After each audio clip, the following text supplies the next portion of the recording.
نبی کریم صلی اللہ علیہ وسلم نے ارشاد فرمایا طلب العلم فریضۃ علی کل مسلم، ہر مسلمان پر علم دین کو حاصل کرنا یہ فرض ہے۔ شارحین فرماتے ہیں اس کا مطلب یہ ہے کہ ہر مسلمان پر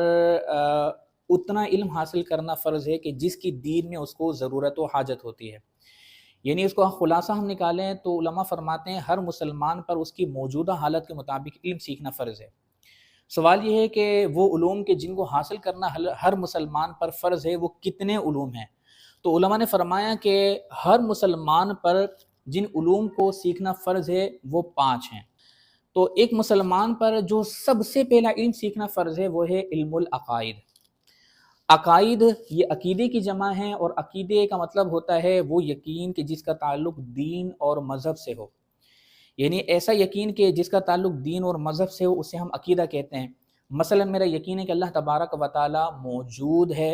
اور اس یقین کا تعلق دین اور مذہب سے ہے تو یہ میرا عقیدہ کہلائے گا۔ اللہ تبارک و تعالی ایک ہے، یکتا ہے، اس کی مثل کوئی نہیں، میرا یقین ہے۔ یہ یقین دین سے وابستہ ہے، دین سے متعلق ہے، تو یہ میرا عقیدہ کہلائے گا۔ نبی کریم صلی اللہ علیہ وسلم آخری نبی ہیں، میرا یقین ہے، اور یہ یقین دین سے تعلق رکھتا ہے تو یہ عقیدہ کہلائے گا۔ تو خلاصہ یہ ہوا کہ ہر وہ یقین کہ جس کا تعلق دین و مذہب سے ہو اسے عقیدہ کہتے ہیں، لیکن وہ یقین کہ جس کا تعلق دین و مذہب سے نہ ہو وہ عقیدہ نہیں کہلائے گا۔ سادہ لفظوں میں آپ یوں بھی کہہ سکتے ہیں کہ عقیدہ دینی یقین کا نام ہے، ایسا یقین کہ جو دین سے وابستہ ہو اس یقین کو عقیدہ کہتے ہیں، اور اس عقیدے کی جمع ہے عقائد۔ اب وہ یقین کہ جس کا تعلق دین سے ہو وہ عقیدہ ہے، تو اگر وہ یقین دلائل کی بنیاد پر ہے اور وہ صحیح عقلی نقلی دلائل کی بنیاد پر کوئی یقین کیا گیا ہے جس کا تعلق دین سے ہے، تو اگر عقلی نقلی دلائل کی بنیاد پر کسی بات پر یقین رکھا دین بناتے ہوئے تو وہ کہلائے گا عقیدہ صحیحہ۔ اور اگر بغیر کسی عقلی نقلی دلائل کے اگر کسی چیز پر کوئی یقین رکھتا ہے اور وہ یقین دین سے وابستہ ہے لیکن وہ بغیر کسی دلیل عقلی نقلی کے یقین ہے تو وہ کہلائے گا عقیدہ فاسدہ۔ تو آسان لفظوں میں آپ کہہ سکتے ہیں ایک ہوتا ہے عقیدہ صحیحہ، ایک ہوتا ہے عقیدہ فاسدہ، کہ جو کسی بات پر یقین رکھے گا دین بناتے ہوئے وہ عقیدہ تو ہے، لیکن کبھی تو ایسا ہوگا کہ اس یقین کا تعلق دین و مذہب سے ہے لیکن بغیر دلائل عقلیہ و نقلیہ کے یقین ہے تو وہ عقیدہ فاسدہ کہلائے گا۔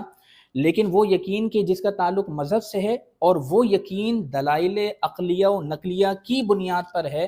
تو پھر وہ عقیدہ صحیحہ کہلائے گا، یعنی وہ دلائل کے جو واقعی دلائل بننے کی صلاحیت رکھتے ہیں، یعنی قرآن، حدیث، عقل سلیم اور سواد اعظم۔ ان دلائل کی بنیاد پر اگر کوئی کسی چیز پر یقین رکھتا ہے اور وہ یقین دین سے وابستہ ہے تو ہم اس کو کہیں گے کہ یہ عقیدہ صحیحہ ہے۔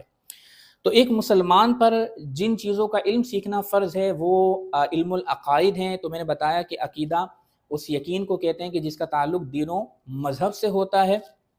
وہ عقیدہ ہے، اور اس کی جمع عقائد ہیں۔ تو اب علم العقائد میں کیا کیا چیزیں سیکھنا فرض ہیں؟ سب سے پہلا جو فرض ہے وہ ہے اللہ تبارک و تعالیٰ کی ذات و صفات سے متعلقہ علم سیکھنا، کہ اللہ تعالیٰ کی ذات کے بارے میں کیا عقیدہ رکھنا ہے، کیا چیزیں ایسی ہیں جو اللہ کے لیے ماننا لازم ہے،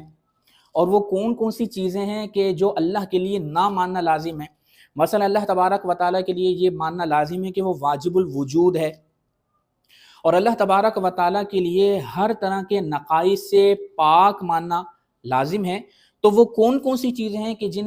باتوں پر یقین رکھنا اللہ تعالیٰ کی ذات و صفات کے حوالے سے ہم پر لازم ہے کہ ہم یہ مانیں کہ اللہ تبارک و تعالیٰ ان صفات سے متصف ہیں، اور وہ کون سی باتیں ہیں کہ جن سے اللہ تعالیٰ کو پاک ماننا لازم ہے۔ تو ہر مسلمان پر جو سب سے پہلا فریضہ ہے علم العقائد میں وہ ہے اللہ تبارک و تعالیٰ کی ذات و صفات سے متعلق علم حاصل کرنا۔ اسی طرح نبوت و رسالت سے متعلق علم حاصل کرنا، کہ نبیوں کے بارے میں کیا عقیدہ رکھنا ہے، رسولوں کے بارے میں کیا عقیدہ رکھنا ہے، نبی اور رسول میں کیا فرق ہوتا ہے۔ اسی طرح تقدیر کسے کہتے ہیں، اور تقدیر پر ایک مسلمان کا کیا عقیدہ ہونا چاہیے، کیونکہ ہمارے ہاں مسلمان عقیدہ تقدیر کے حوالے سے بہت ساری غلط فہمیوں کا شکار ہے۔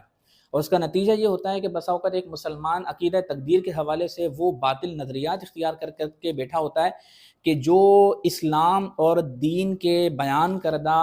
عقائد و نظریات کے بالکل خلاف ہے۔ تو تقدیر کے حوالے سے کیا مسلمان کا عقیدہ ہونا چاہیے، یہ فرض ہے، کیونکہ جب ہم آمنت باللہ و ملائکتہ و کتبہ و رسلہ والیوم الآخر والقدر خیرہ و شرہ من اللہ تعالی والبعث بعد الموت کہتے ہیں کہ ایمان لانے کے لیے ان چیزوں پر یقین رکھنا ضروری ہے، تو اس میں عقیدہ تقدیر